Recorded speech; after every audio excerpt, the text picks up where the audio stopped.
اظہر محمود اوان. جی السلام علیکم. وعلیکم السلام. سر میرا کوشچن ہے بنیادی طور پہ ناموس رسالت صلی اللہ علیہ وسلم اور اسلام فوبیا پہ. خان صاحب کی ماشاءاللہ جو سپیچ تھی یو این او میں سر وہ بہت امپریسو سپیچ تھی، لیکن اس کے بعد پھر انٹرنیشنلی 2-3 ایونٹس ہوئے. اب چاہیے تو یہ تھا کہ انٹرنیشنلی کچھ ایسی ویل انٹیگریٹڈ مربوط حکمت عملی ہوتی اور اسلامی ممالک کو ساتھ ملا کر سب ایسا کام کیا جائے کہ جس سے یہ ایشو پرماننٹلی ریزالو ہو جائے، ختم ہو جائے. تو اس سلسلے میں سوال یہ ہے کہ سر اس سلسلے میں آپ کی کیا حکمت عملی ہے کہ آئندہ آنے والے دنوں میں کیا کوئی ایسا مضبوط پلان بن سکتا ہے کہ جس سے عالمی سطح پر اس ایشو کو اس طرح سے دوبارہ سے نہ اٹھایا جائے اور دنیا کے 1.5 ارب مسلمانوں کے دلوں کو اس طرح سے ٹھیس نہ پہنچائی جائے؟ اس کے لیے کیا کوئی عملی اقدامات کیے جا رہے ہیں؟ دیکھیں، یہ ہماری بڑی بدقسمتی ہے مسلمانوں کی کہ یہ شروع ہوا ہے 1989 سے، جب سلمان رشدی نے کتاب لکھی اور اس کے اندر اس نے گستاخی کی ہمارے نبی صلی اللہ علیہ وسلم کی شان میں. تو تب سے مغرب کے اندر یہ سلسلہ شروع ہوا. پچھلے 30 سالوں سے ہوتا کیا تھا کہ مسلمان کو تکلیف پہنچتی تھی جب یہ اس طرح کی کوئی ان کی شان میں گستاخی ہو. اس کے بعد وہاں مغرب میں کوئی رائٹس یا یہاں بھی لوگ سڑکوں پہ نکلتے تھے، کیونکہ مغرب کو اس چیز کی سمجھ نہیں تھی، کیونکہ وہاں وہ بالکل دین کو اور طرح لیتے ہیں. وہ تو اس کو اس طرح نہیں لیتے جس طرح ہم لیتے ہیں، اور نہ ہی ان کو سمجھ ہے کہ مسلمانوں کو کتنی تکلیف ہوتی ہے، کہ کیسے نبی صلی اللہ علیہ وسلم ہمارے دلوں میں رہتے ہیں. ہمیں اپنی فیملی سے زیادہ تکلیف ہوتی ہے، یعنی کوئی چیز ہمیں اتنی تکلیف نہیں دیتی جتنی جب ان کی شان میں کوئی گستاخی کرتا ہے. لیکن مغرب کو یہ سمجھ نہیں آتی، کیونکہ وہ کہتے ہیں جی فریڈم آف سپیچ ہے ہماری اور ہم آزادی رائے کے نام پہ ہم جو بھی کر لیں. حالانکہ وہاں کئی چیزیں آزادی رائے میں نہیں آتی. میں جب پرائم منسٹر بنا، میں نے پہلے OIC میں اس چیز کو اٹھایا، پھر میں یونائٹڈ نیشنز کی جنرل اسمبلی میں اس کو اٹھایا، پھر پریزیڈنٹ اردوغان اور مہاتر محمد، ہم نے تینوں نے مل کے اس کے اوپر بات چیت کی کہ مغرب کو سمجھایا. لیکن وہاں کئی تو فتنہ جان کے کرتے ہیں، زیادہ تر لوگوں کو سمجھ نہیں ہے. تو جب فرانس میں ہوا، پھر صرف 2 پرائم منسٹرز نے اس کے اوپر بات کی، جو ایک پریزیڈنٹ اردوغان تھے اور دوسرے میں تھا. ہم نے جب اس کے اوپر فرانس میں یہ کارٹون نکلے. اب دیکھیں مسئلہ کیا ہے. جب تک مسلمان ملک کے ہیڈ سب مل کے اس کے اوپر ایک آواز میں بات نہیں کریں گے، یہ مسئلہ حل نہیں ہونے لگا. اور میں نے سارے مسلمان ہیڈز کو خط بھی لکھے. یہ جب فرانس کے اندر ابھی ہوا تو میں نے سارے مسلمان سربراہوں کو خط لکھے اور کہا ان کو کہ ہم سب کو مل کے ایک آواز میں کہنا پڑے گا کہ یہ آزادی رائے کی آڑ لے کے مسلمانوں کو تکلیف نہ پہنچائیں، نبی صلی اللہ علیہ وسلم کی شان میں گستاخی کر کے. اب یہ ایک جد و جہد ہے، یہ ہمیں کرنا، مسلسل اس کے اوپر کام کرنا پڑے گا، اور مجھے پورا یقین ہے کہ ہم کامیاب ہو جائیں گے. وزیر اعظم عمران خان، جس انداز میں آپ نے تحفظ ناموس رسالت کو پوری دنیا میں انٹرنیشنل فورمز پر اجاگر کیا ہے، چاہے وہ UN ہو چاہے OIC ہو، آپ نے سچے عاشق رسول صلی اللہ علیہ وسلم ہونے کا ثبوت دیا ہے، اور یہ دعا ہے کہ اللہ تعالیٰ اس عظیم کام میں آپ کے شامل حال ہو. سوال خان صاحب کا جو ایک نظریہ ہے ریاست مدینہ کا جو کانسیپٹ خان صاحب پیش کرتے ہیں، اور یہ الیکشن سے پہلے بھی تھا اور میں بھی ان لوگوں میں سے تھا جس نے ووٹ کیا اس آواز اس بات کے لیے.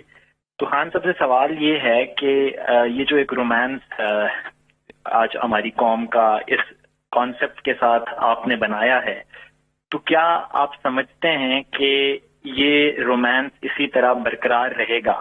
کہیں ایسا تو نہیں ہوگا کہ یہ ایک مغالطہ ہو جائے، فیلسی ہو جائے، انٹلیکچوئل فیلسی کا شکار ہو جائیں ہم، اور جو کانسیپٹ ریاست مدینہ کا ہمارے ذہن میں ہے وہ کہیں ڈسٹارٹ تو نہیں ہو جائے گا؟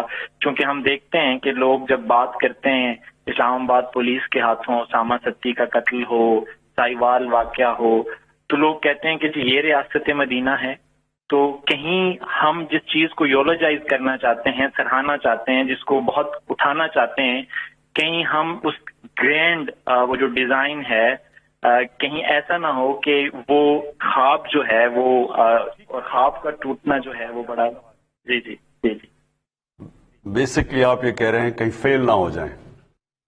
دیکھیں میں آپ کو دو مختلف چیزیں بتانا چاہتا ہوں کہ اللہ نے مجھے شاید زیادہ آزمایا اور باقی لوگوں سے زیادہ کامیابی دی.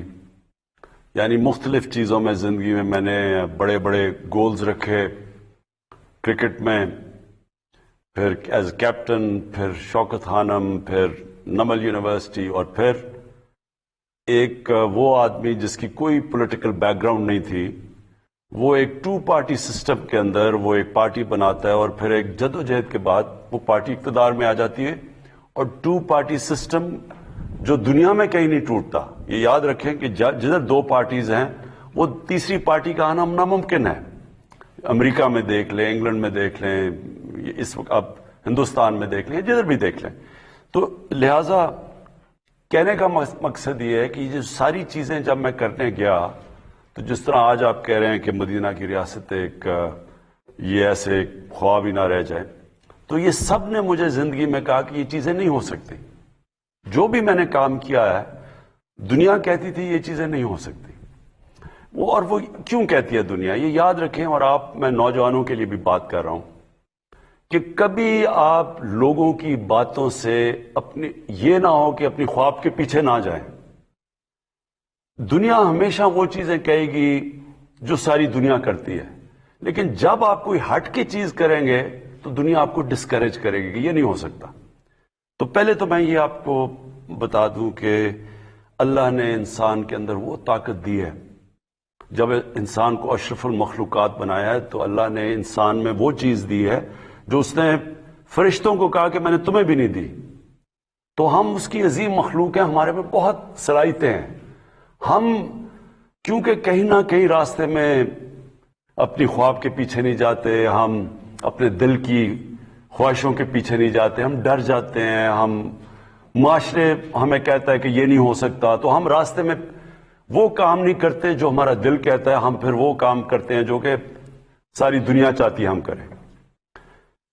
آج تک دنیا میں کسی نے بھی کوئی بڑا کام کیا ہے تو ہر آدمی، ہر اس انسان کو دنیا نے کہا یہ نہیں ہو سکتا.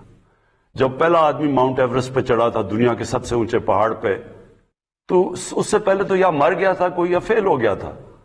تو لوگوں نے اسے کہا کہ تم نہ کرو، یا دیوانہ ہے جو کہ کوشش کر رہا ہے. تو یہ یاد رکھیں کہ انسان کا جو دل کہتا ہے اس کے پیچھے جانا چاہیے، اور پھر جب جائے گا تو پل جلا کے جائے کہ اب اس کی واپسی کوئی نہیں ہے.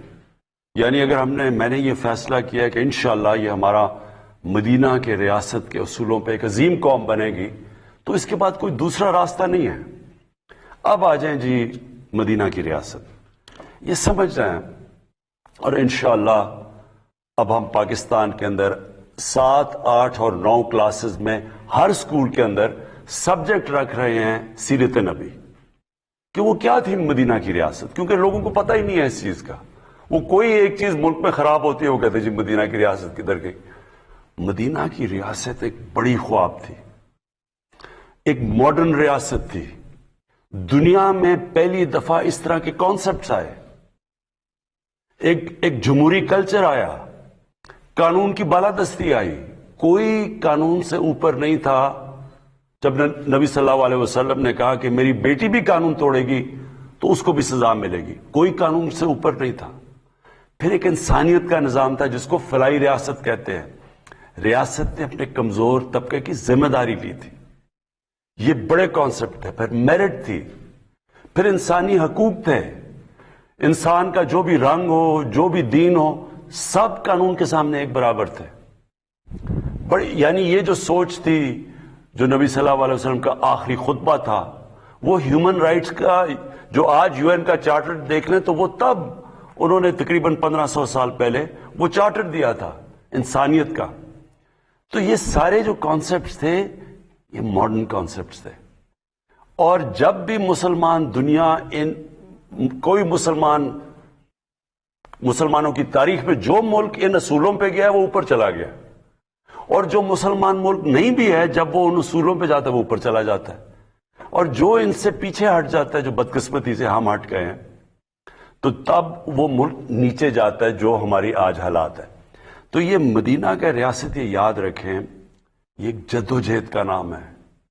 یہ سوئچ آن آف نہیں ہوتا کہ مدینہ کی ریاست آ جاتی ہے، ساری قوم مل کے ایک بڑی خواب کی طرف جاتی ہے، محنت کرتی ہے، قربانیاں دیتی ہے، مشکل وقت سے نکلتی ہے، لیکن پھر کیونکہ مدینہ کی ریاست نبی صلی اللہ علیہ وسلم کی سنت تھی، وہی قوم اٹھ جاتی ہے اور عظیم قوم بن جاتی ہے، اور انشاءاللہ یہ بننے جا رہی ہے پاکستان ایک عظیم قوم۔